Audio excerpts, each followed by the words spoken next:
All right, good evening, everyone. I'm going to call the Ojai City Council and Planning Commission special meeting for September 10, 2013. This is a special meeting for the purpose of conducting a workshop, so we don't have anything really of any significance to vote on, if anything. So I'm not too concerned about a quorum. So if we could have roll call, please, for the City Council. Councilmember Lara. Here. Councilmember Clapp. Councilmember Smith. Mayor Pro Tem Strobel. Present. Mayor Blatz. Here. And now, Planning Commission roll call, please. Commissioner Nolan. Here. Commissioner Becker. Here. Commissioner Crabtree. Commissioner Foster. Here. Vice Chair Merck. Here. Commissioner Osborne. Chair Nicklin. Yeah.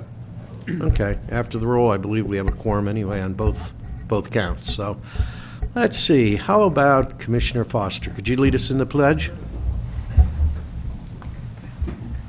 I pledge allegiance to the flag of the United States of America and to the republic for which it stands, one nation, under God, indivisible, with liberty and justice for all.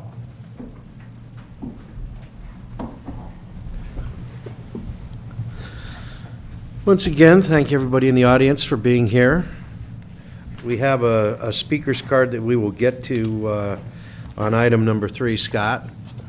And the purpose of this special meeting of the Ojai Planning Commission and City Council is a workshop for 3 items. One is the planning priorities, 2, local amendments to the building code, and 3, water efficient landscaping ordinance. So, Mr. Clark, I'll turn it over to you. Thank you very much, Mayor, members of the council, and members of the commission.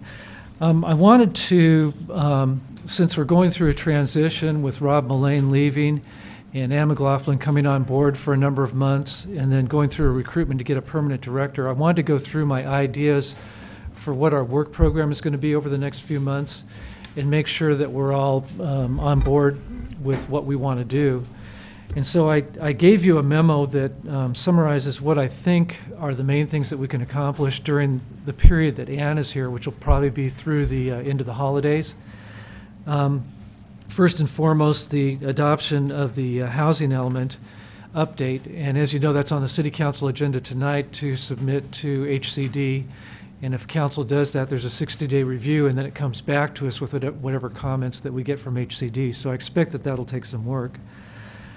Secondly, the implementation of the second dwelling compliance program, which is a real important program within the housing element. And I think that that's going to take quite a bit of work. The council is going to be discussing tonight the ombudsman program, as well as the guidelines, which are part of the housing element discussion. But I think to actually get it off the ground and to start processing applications, get the ombudsman in place and so forth, will be a major work effort and a very high priority one. The next one I listed is the outreach and efforts to obtain compliance on the lighting ordinance. And again, we have not been involved in too many things where we have to make a major public relations effort like this. And so it's somewhat new and something that I think is very important to do now while we're in our 1-year warm-up, I guess you'd call it, and make sure that we get that right and get everybody moving in the right direction. The fourth one is the height limit. There's already been a couple discussions, both at the Planning Commission and the City Council, about the height limit.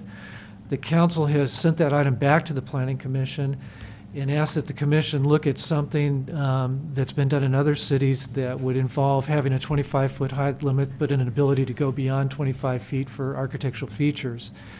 And so we're going to bring back that to the Commission for discussion next, which would be at your October 2nd meeting, I think, and go from there. And then finally, fortunately, we have Heather Wallstein, who's our assistant planner, and she'll be working with the HPC and moving their projects forward during this time. So the things that are left for when the new director comes on board, one of them is the neighborhood planning. And part of the reason I did this is I felt that it's really important, since this is a major planning effort, to have the new permanent staff in place from the inception when we get going. So we're going to do a little groundwork to get prepared for that, but I think for the most part that'll happen after the holidays. And then tonight we're talking about the landscaping ordinance and the building code update. And if in fact the council and commission want to go forward with those items, the actual work effort would occur after the holidays as well. And the same is true with the transient rental process. I did list the styrofoam ban as something that would occur after the holidays, but actually we've moved far enough on that at this point that I think we'll be able to move forward with it before the holidays. So we actually have a negative deck that's been put out in circulation and an ordinance drafted for its first review by the City Council in October next month. So really, that's my thought process on what we should be doing. I'd be very interested in any questions, concerns, or suggestions by the commissioners or council. All right, thank you, Mr. Clark. Chair Nicklin, do you have anything that you want to talk about or call upon your members to discuss? Well, it's just mainly the landscaping ordinance, which I think we just discuss at the appropriate time. Okay. Anybody have any comments on the order in which these projects have been categorized by Mr. Clark? You see any projects that should be moved from the second half of the year to the first half and first half to the second or anything like that?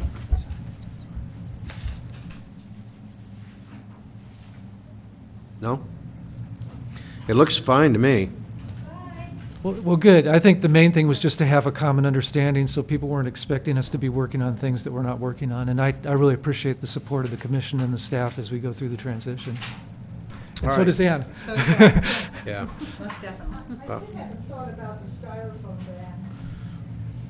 You know, I'm not sure how many restaurants and places for takeout food still use them.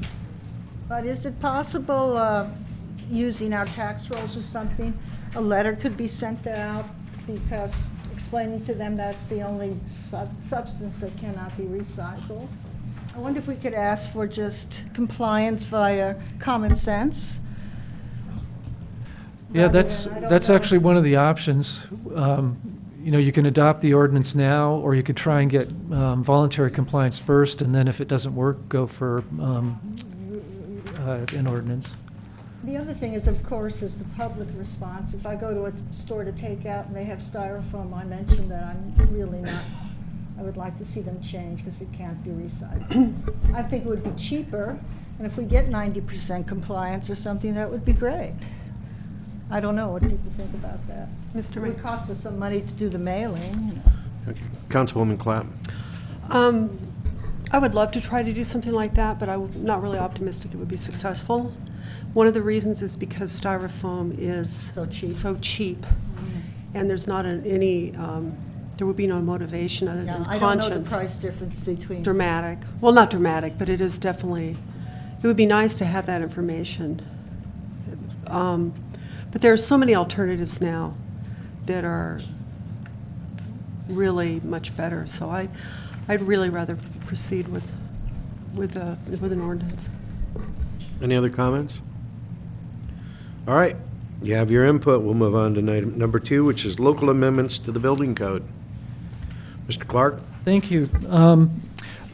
Part of the reason I wanted to put this on the joint meeting is that the Planning Commission spent a large number of meetings last year reviewing the proposed local amendments to the building code.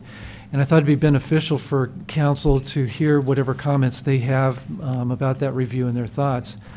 But just from a very basic standpoint, the building code sections at the state level automatically they're revised every 3 years, and they automatically go into force by act of law.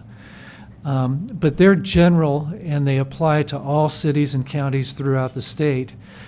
Each local city and each local county adopts amendments that relate to the special conditions there. For example, we're in a fire-prone area, and so based on the recommendations of the fire department, we've adopted local amendments relating to fire. The local amendments that we have on the books right now date back to 1997, so they're 16 years old. And the question that's before us is, do we want to continue to live with those old local amendments, or do we want to bring some or all of them up to date? And I know that at the time this came up a couple years ago, there was a lot of community concern and also a lot of misunderstanding about what was being done. And so we took the whole thing to the Planning Commission and spent a great deal of time going through it word by word. So basically, I was just hoping that the planning commissioners might want to share their thoughts on where we should go with this with the city council. Okay. I'd appreciate that as well. So, Chair Nicklin, do you want to kind of poll your members and have them comment on the building code? Troy, would you like to comment on that? No.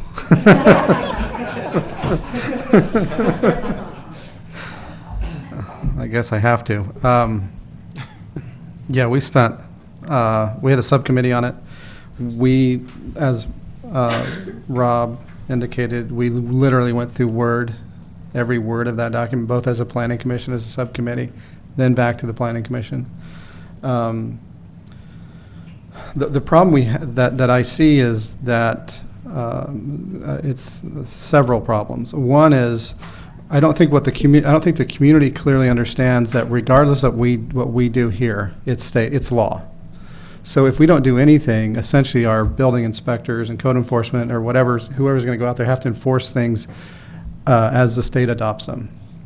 The benefit of adopting modified codes is that we can't make them essentially less restrictive, but we can kind of shape them for the community, and that's what we did.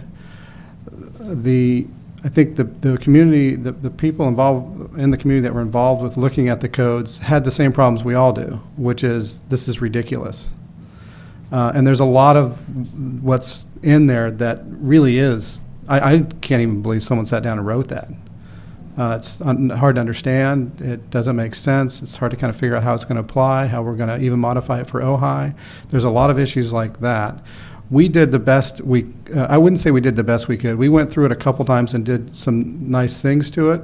There would be a lot more that we would want to do. I mean, as much as I hated going through it, I don't think any one of us enjoyed it. The subcommittee was you, correct? I believe so, yeah. Yeah, that was pretty pleasurable. Well, the whole commission really chimed in on that on several, we have 6 meetings just dedicated to that. It was very intensive, and so we're all very familiar with the process, that's for sure. I guess what I would favor is probably adopting the modified codes, but then, and I hate to say this, continue to go through and make changes to the codes as we see necessary, because it really is so in-depth that you need to, it's kind of looking at a term paper. You go through it once or twice, you think you got it down, then you let it sit for a while, and you come back again, and you go, oh, wow, I missed a few things here. And there are some things we simply can't change. And, that's going to be, a tough part, because the community does have problems with parts of it, so that's it. I think, if we work on the points that are less clear to the members of the public and try and make those issues a lot more understandable, that's where we should be working on. Just a quick question, and I'll open it up to Troy or to Lawrence. We know that we have state mandates that we have to adhere to, and then, as you said, you worked hard in terms of putting some amendments on it that are more local. When it comes before the city council, would it be better for us to look at it and simply adopt the state mandates, even though they're already, for all extents and purposes, they're in there by law, while we still look at the local amendments? Or, in your opinion, would it be better to adopt the state mandates and the local code and then continue to look at the revisions within the local amendments? What's the consensus of the Planning Commission on that? I guess off the cuff, I'd say probably the latter, only because we want to make sure we got ourselves covered. I don't know if that presents a problem for Rob. One of the things that, just as an example, throughout the state code, every other paragraph, there's another fee for this and fee for that, which, it basically says we have the right to adopt a fee. We struck a lot of that out and kind of made it make more sense for this community, given the economics and stuff, what's going on now. there are probably some, even with the modifications we made, I guess if we adopted it all by itself without having the backup, it could present some problems. I guess I'd look to staff more as to what would be the best approach on that. The way the code is written, the local amendments are keyed to the state code. And so in our ordinance, we have the reference to the old state code, and then we have references to specific sections in that old state code. That old state code is long gone, so those references are sort of free-floating. Now, has it presented a major problem in terms of code enforcement? Not really. I think it's just the presentation of the code in the municipal code as to what we really are doing versus what is on the books. Well, I understand that. Rob, but we could adopt the state code, and that would take care of that. Well, if We would rescind or supersede our existing building code with the state code. I would not recommend rescinding the local amendments. And so the local amendments, if that were the case, would stay on the books, and they wouldn't be referenced exactly right, because they'd refer to sections in the old code rather than sections in the new code. But if you rescinded the existing local amendments, you'd be setting yourself back even further than we are right now. But are those local amendments even applicable now that another code is in place? Well, so for example, with the fire sections of the code, back in 1997, the council adopted code sections which I assume were recommended by the fire department that were more stringent than the general codes that apply to the whole state. If we did not repeal those more stringent requirements would still be there to the extent they're more stringent than the new statewide code. And that's a good thing, because we're in a fire-prone area and we need to have those more stringent codes.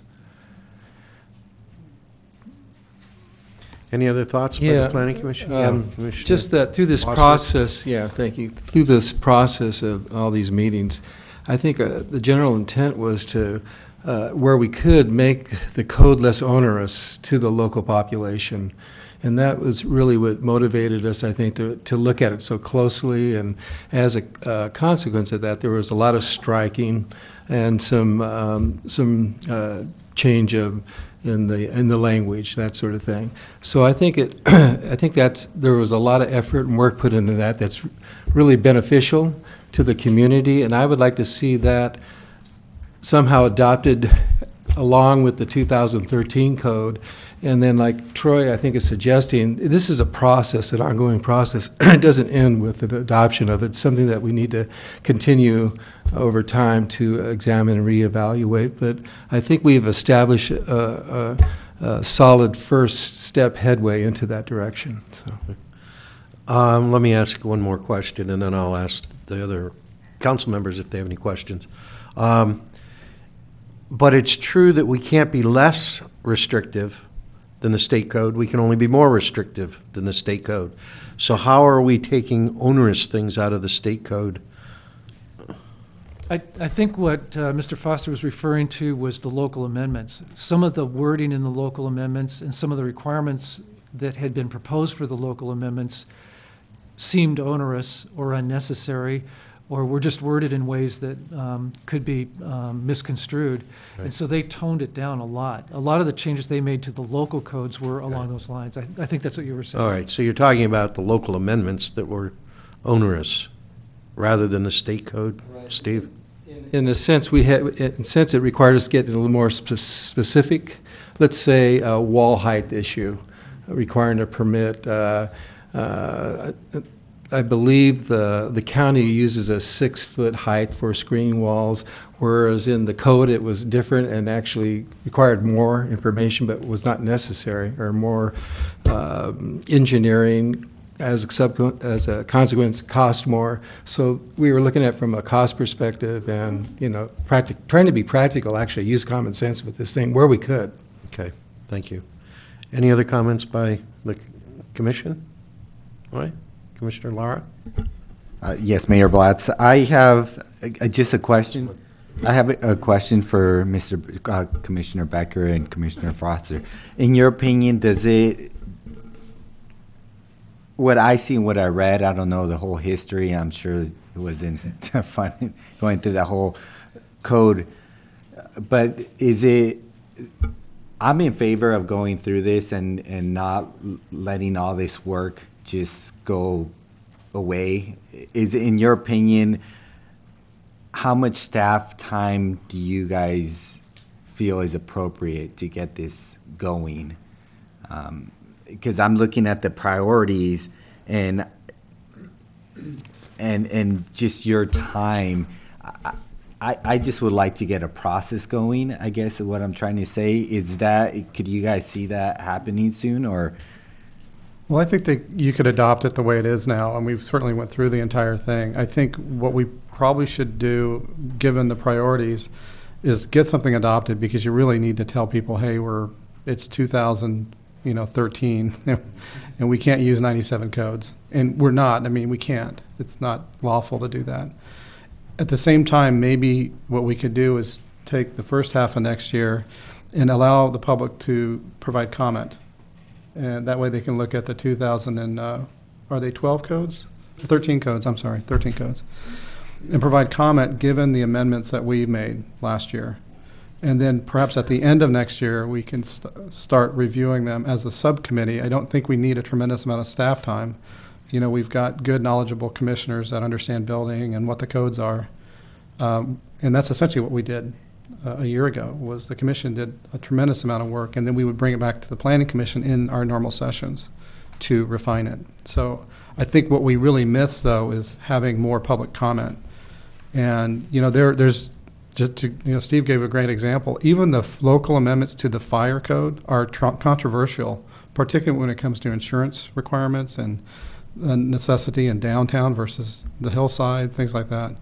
And we were getting this as we were modifying. It was really hard for us to digest it when we were, really going in deep on some of this stuff. So I think that's the part that we would appreciate having again, is some of the community input and giving them a long time to review it. But I don't think it'll take a tremendous amount of staff time. If I may, the question in my mind, the obvious question to me is, what are the changes to the 2013 code from the 2010 code? I think that's where you start, identify, those changes, and let's see what that impact infers, and from there the process begins. And that's something that could be done. Well, actually, it's a process that we went through initially through this review, just to identify where we were and what our intentions were, where we were going to go. So that's a good place to begin, and that could be done by a consultant, or it's probably the best place to start with something like that. And I believe that the new codes actually show, red line and highlight those changes to be identified. So, Councilwoman Clapp? Is this open to public comments? We have This no discussion. comment cards on this. You have no comment cards? Okay. Yeah, I think that the Planning Commission put an incredible amount of time into this, and I really trust them to have done a really excellent job on it. I think they understand the concerns of the community. I agree that we need to continue to have public hearings and outreach to the community. But there is on page 2-1, under number 1, seeking council commission input. It asks for potentially additional funding of approximately $4,000 that will be needed if we have the newly created Building Appeals Board conduct a review similar to that conducted by the Planning Commission last year. I understand the thinking behind that, but I don't think it's really necessary. I think it'd be necessary for the Building Appeals Board to really understand these amendments or additions to the state code, but to fund for them to conduct a review that has been done by the Planning Commission, and such a thorough one at that I just think it's redundant.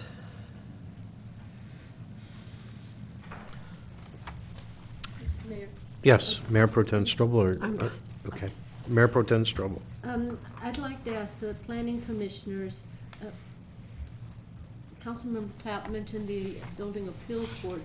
do the planning commission members feel that that might be an advantage to have the building of, whatever the thing is, review is like a fresh set of eyes, new set of eyes, or do you feel it would be redundant? Which way do you see that? No, I don't think it'd be I think it'd be great to have a fresh set of eyes look over. I think that's a good idea, but it's not the purpose of the building appeals board. So we would be asking to take on another.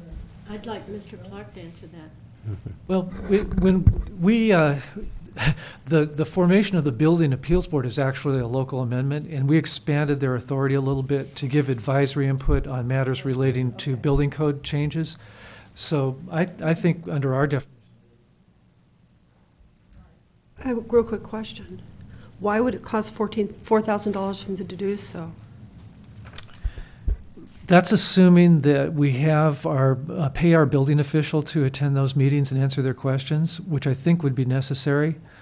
I'm not versed in the details of the code, and I think and I'm not sure whether Ann's going to even be here when we're doing it, but he would be Mr. Stewart would be the appropriate person to respond to the questions as he did with the Planning Commission.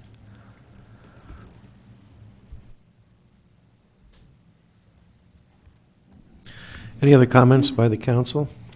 Mr. Staff? Mayor? Yes. And correct me if I'm getting this wrong or whatever, but, oh no, don't correct me, I'm not in the mood.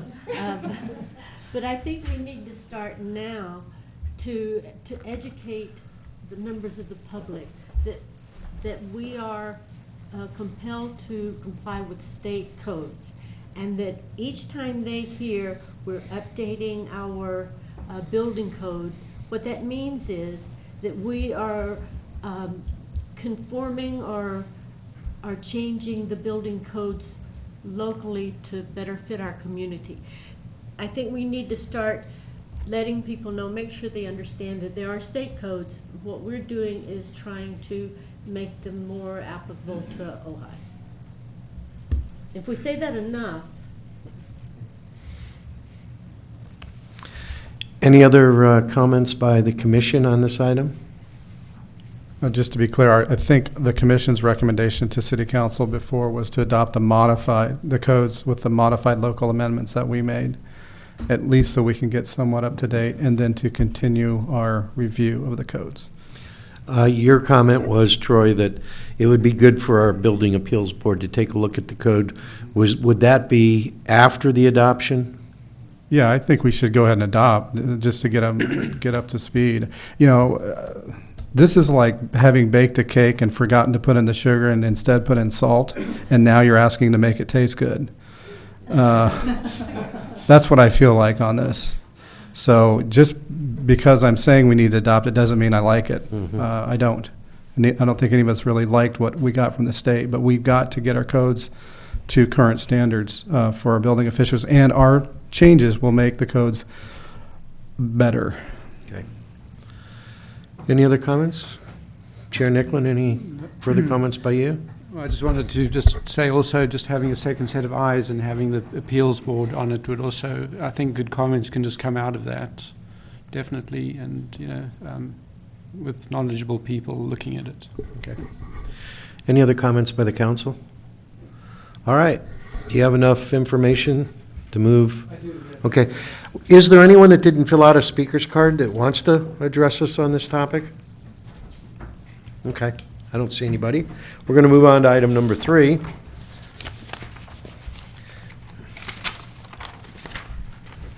This is water efficient landscaping ordinance. Mr. Clark? Thank you. Actually, I'd just like to make a few brief comments and then turn it over to Kathy Nolan and Tom Bostrom, who did all the work on this. But very briefly, the state adopted new water efficient landscaping requirements and allowed for local ordinances, which are at least as restrictive. And I think that type of language sounds very scary. But what Kathy and Tom have done is they've tried to take something that's quite complex and difficult to comply with and make it more simple and straightforward. And so I thought it would be beneficial for both the council and the commission to hear about their work. I don't think we'll review it in detail, but hear about what they did, why they did it, and how it would be helpful to the community. Okay. So, Commissioner Nolan? Hi, Tom. Welcome. you know, we can slide over and give Tom my share. Oh, I was going to say, we could go to the podium.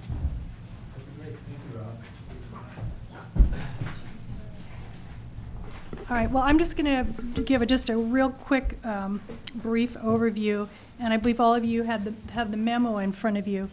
But basically, in 2010, the City Council came to the Planning Commission and asked the Commission to form a subcommittee to go over this new state law that went into effect actually a couple months prior to us being notified, which was in January of 2010. And at that time, our city planner, Katrina Reich-Schmidt, and myself, one other commissioner, and several members from the public, including Tom Bostrom, a local resident landscape architect, worked on the ordinance. And basically what we did, and I think Rob mentioned it, and of course it's in the memo, is we, the state law was required, but what we did was we sorted it out. It basically was a jumble and kind of a mess of technical elements, legal language, and submittal requirements, all thrown together and pretty much very hard to decipher. So we sorted it out and put it into a user-friendly form. And similar to the building code, there are things that are you shall, which means you must, and then there were some things that were recommendations. So we looked at it and tailored it to the best that we could for Ojai. In addition, we synthesized this in with Article 12, which is our landscaping ordinance, which was kind of out of date and needed to be updated. And the updates included things pertaining to fire, which also was part of the housing element, and then also a lot of things on invasive plant material. We updated that. So we incorporated that into the landscape ordinance. And it's not complete. What you have in front of you is a draft.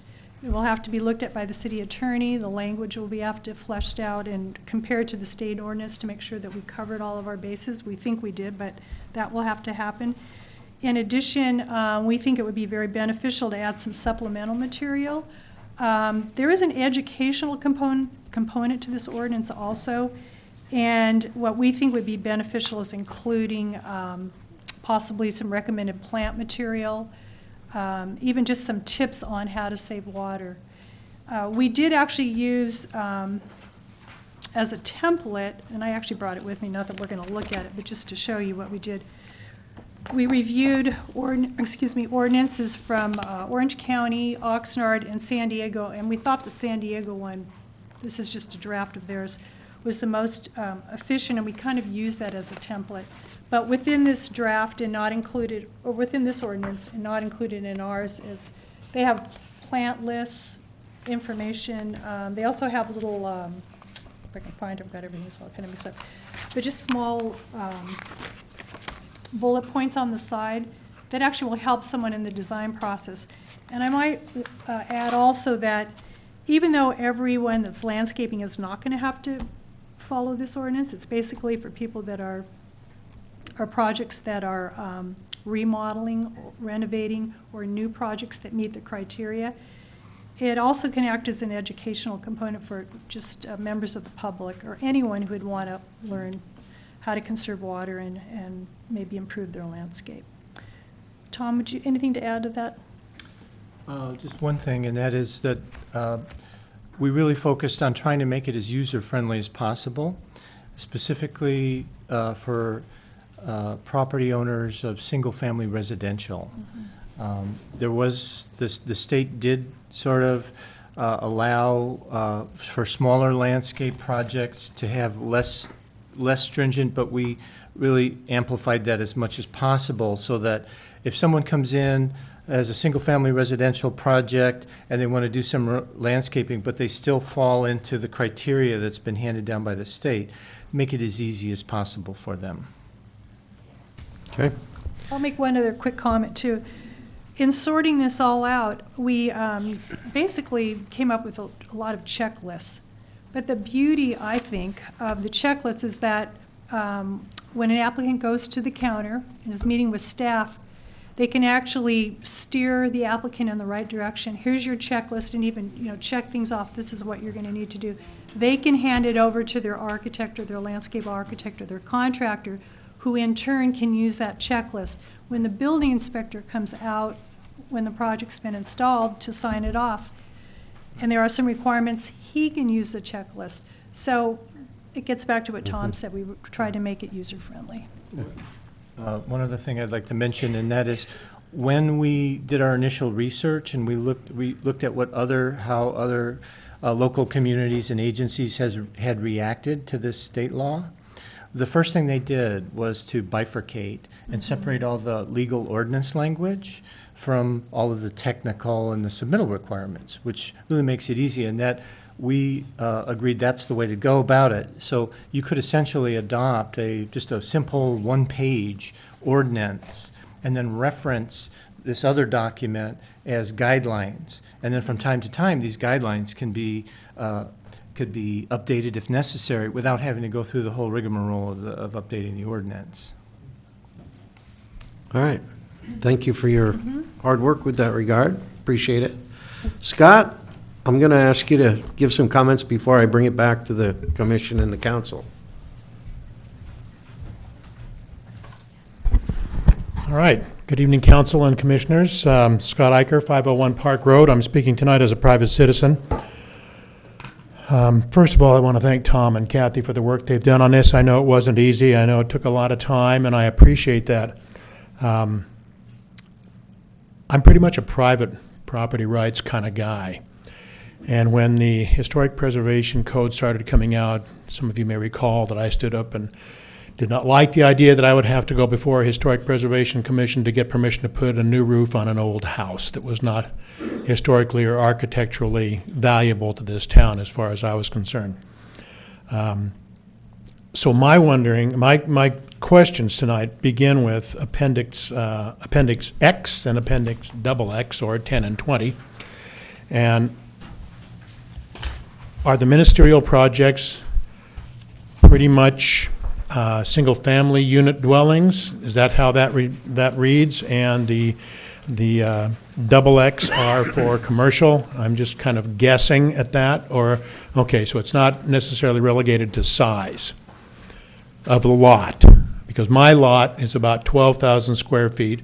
I have about 2,000 or 2,500 square feet of house outbuildings and driveways, and about 10,000 square feet of other that we can call. And I'm wondering, do I have to hire a landscape architect who then has to get a permit for me, and I have to be inspected simply to rehabilitate my garden? Now, I understand, and believe me, I'm a Golden State water customer, so I understand trying to conserve water. I've been in this valley most of my life, so I also know that we are a high fire danger area. Nonetheless, we made the mistake of planting a California bay laurel very close to our house. We also have some rosemary bushes right next to outbuildings. Those are like match heads when a fire comes through, but nonetheless, that's where they are. We've been ravaged by gophers in the last couple of years, so we're going to have to do some renovation in order to make our irrigation system as it is right now more efficient, because as gophers come in and leave, they disrupt the drainage, the natural drainage of the property, and I have dead spots in my lawn and ankle breakers throughout all of my yard. I don't see where anyone has the right to come in on my property and tell me how to develop my property the way I want to, when I'm the one who's paid the property taxes for 30 years and I paid my mortgage premium. And when I came before this group during the historic preservation talks, I also said, if you're willing to help me make those payments, then I'm more than happy to help you tell me how to develop my land. Also, if we are a complaint-driven city, who's going to enforce this ordinance? And how are they going to enforce it? Is my neighbor next door going to say, got a broken emitter over there, I think I better file a complaint? I don't see that happening. I don't see any way that the city's going to be able to enforce this ordinance without somebody filing a complaint, so I'm curious about that. But mostly, I don't understand how or why the city wants to get involved with what emitter am I using? Where is it being placed? Why do I have to tell you in the beginning where I'm going to have my vegetable garden when I may change my mind? And if I change my mind, do I have to refile, get a new permit? And does my landscape architect, whom I do not wish to pay, I'd rather just hire a gardener and have him do the things I tell him to do, where's that dividing line? You know, it's, a lot of this to me is, where's King George V? Is he here now? Is he telling us what to do with our land or not? I don't think so.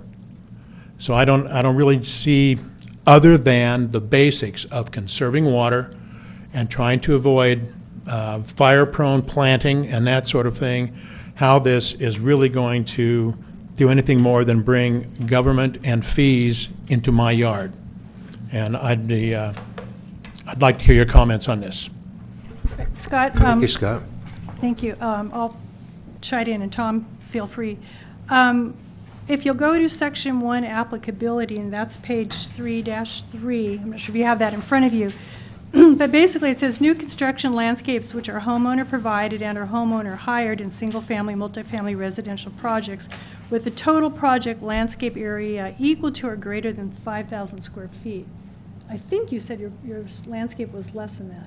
Am I correct? I have my lot is 95 by 125. I have about 12,000 square feet. Oh, 12,000 square feet. I have Okay. an 1,100 square foot house, a 400 square foot deck, and a couple of outbuildings and a driveway, so I'm still looking at about 10,000 square feet over the entire lot. Right. And this is assuming that you were either doing a remodel Of my house or my garden. of your house. So it's a rehabilitation or a remodel or a new house. It doesn't matter what I'm doing inside my garden. So it says, which are otherwise subject to a discretionary approval of a landscape plan, or which otherwise require a ministerial permit. Go ahead. That's right out of the state ordinance. Yeah. Meaning That's. that it's the rehabilitation of the house, not the Well, garden? This language is right out of the state ordinance. And so, again, I'm asking the question, does that refer to a rehabilitation or remodel of my house or a rehabilitation and remodel of my landscaping? Landscape.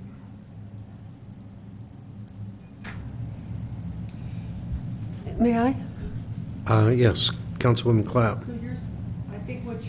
If I'm not mistaken, what you're saying is that this was not something you inserted, that this is state language and there's nothing you Right. can do about it. Right. And therefore, neither can I.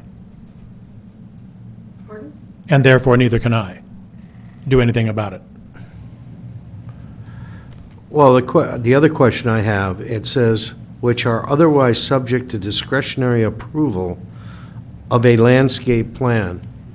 When have we ever had does the new state code indicate that we have to do landscape plans for vegetable gardens now, if it's larger than that, a certain amount? What is it that, I don't think there is a discretionary approval of a landscape plan on a residential. Where that would come into play would be if a building permit, if it was a new construction of a house, and that also then would incorporate a landscape plan. That's what that refers to. So if there was some other type of permit that was already in play on the project that triggered having to have a landscape plan, if you look in the zoning ordinance now, there's triggers that require a landscape plan. Okay, and it says, or which otherwise require ministerial permit for a landscape or water feature. So what would be give me an example of a ministerial permit for landscaping? So if someone decided to put in a large water feature that required a building permit, Okay, but it's an or. Or a swimming pool. or a swimming pool. It's that an would- or there. It doesn't say and, it says permit for a landscape feature. What is a landscape feature? It could be a deck. That requires permitting.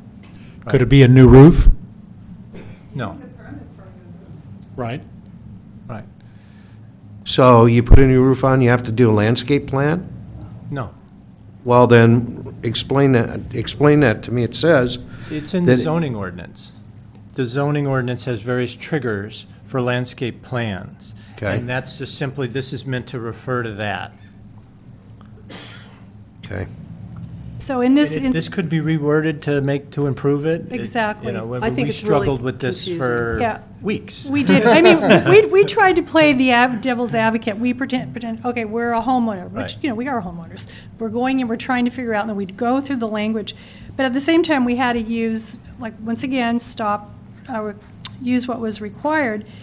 And then, so we're completely open to it. This is a draft, and so, all comments are welcome. But- But I agree, if it's confusing, it does need to Yeah. be. My main concern is that there's certain parts that were mandated Right. to incorporate into our code by the Right. state, the same thing as our building code. Exactly. Right? And then there's other ones that we don't have to incorporate. I mean, they're local, you've Correct. kind of tweaked them to be local to Ojai. Right. And we don't know which this is. I mean, does the state code say landscape area equal to or greater than 2,500 square feet? Yes, yes. This whole applicability section here is really predicated on the state ordinance. We didn't attempt to change the state. We just tried to make it read easier. If you look at the state, I mean, it's really difficult to understand what is applicable and what isn't. So we just reformatted it and cleaned it up so that it would be a little clearer, but most of this language under applicability comes straight out of the state ordinance. We didn't mess with that. Okay. Is that right? Yes. Yes, yeah. So, Tom, just to clarify what Mayor Blatt said, if I put a swimming pool in my backyard and I decide I want to screen it from my neighbors, then do I have to have a landscape plan to put a new hedge in, say, around? If the landscape area were 5,000 square feet or greater, Greater. right, The new landscape or the existing landscape? the new landscape. What if you choose to do it in stages?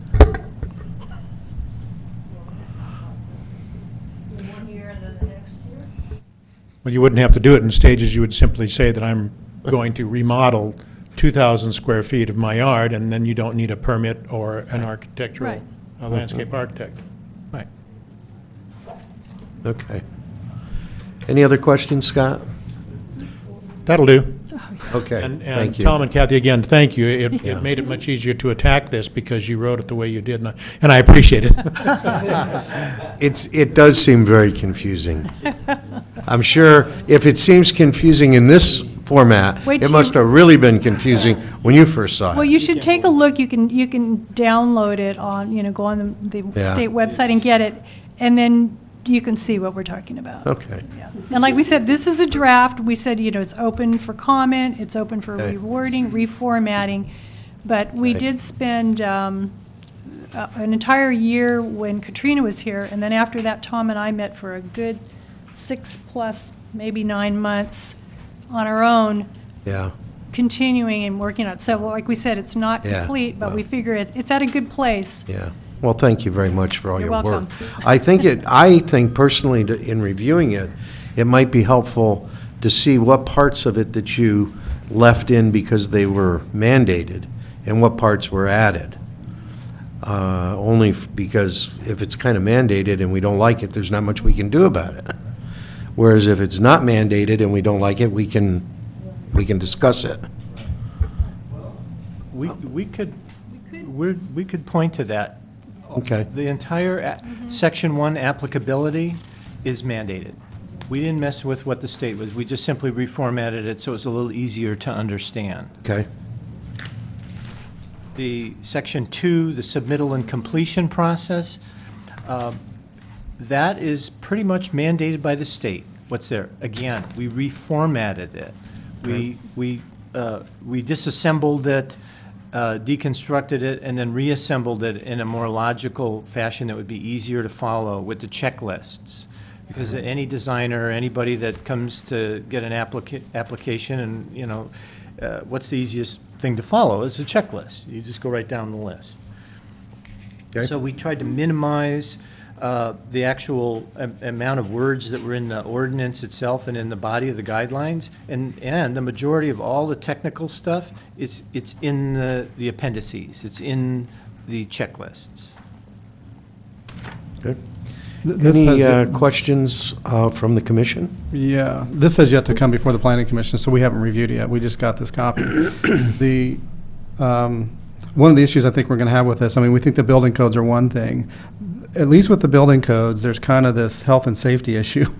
So there's, there's some, reason for doing this stuff. The problem that I think we're going to have when we do the hearings on this, landscape tends to be personal. And that line, although maybe not as severe sometimes as the building codes, I think is going to be a real hard one for us to get the community adoption. I mean, I don't particularly like having to pay a professional, what do you call it, landscape, whatever, architect, when I can do this myself. You know, why should I have to pay someone else? If I got the right emitters, the right plants, and all the things that are on the checklist, why should I have to pay someone to stamp it? I can do my own remodel, and I don't have to use a contractor. I mean, I can, owner builder. There's a lot of issues going on with this that just don't seem very good. And I think one of the questions we should ask on something like this, where health and safety is not so much of an issue, is what happens if we don't? Yeah, I mean, what's the repercussions if we don't adopt a landscape ordinance? But maybe then what we do is adopt what we would want. So, because I know that you two have 90% of what we really want here. There's just some of the things that are stepping stones that are in your way. It would be nice to have that other document that says, this is really what we want, and this is that other thing. If I could just add on to that, not only that, you want to be careful because you want to make it easy on the single-family residential property owners, like Scott, who just came up and spoke, yeah. But when you get a big development project coming in, you want to make sure that you have an ordinance in place that will require the kind of landscape and water efficient and the professional plan preparation and all that for that kind of a project. So that you want to have both. I totally agree. Yeah. But the single-family residence, and there may be some other that I'm missing there that are a little, Yeah. But I agree with that, yeah. And just a comment, like for the discretionary ones, a landscape architect is most likely going to be submitting plans on a discretionary project anyway. And basically, it's just, another sheet and some more information. I mean, there's some work involved, but basically, they're going to be set up to do the sheet. It's not like something way out of left field. Working off existing planting and irrigation plans that they would be doing already. I have Mr. Foster? a question, thanks. The way I'm reading this first paragraph here, it says that landscaping ordinance or local ordinances which are at least restricted by January 1st, 2010. Then it goes on, the last sentence in that first paragraph states, even if a city did not adopt such an ordinance, the model ordinance became applicable at that time. So currently, by default, we're already in the state program, yes, which is what we're trying to modify, right, to a more understandable version. Right. So we could argue about the state law if we want, but we're really working with just trying to make it more intelligible what we're already mandated to do. Exactly. And currently are held to.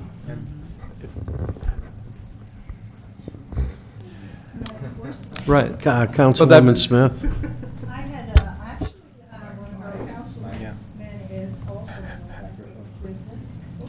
One of our councilmen is in the landscaping business, so I was curious what Councilman Lara thought when he went through this, as far as applicability to Ojai or what, we have to follow Assembly Bill 8, what is it, 1881? Mm-hmm. Yeah, so just any comments we might I definitely agree share? with what the commissioners have said and voiced about, and Scott actually, about how the applicability was an issue for me on property owners. I just don't see it being more onerous.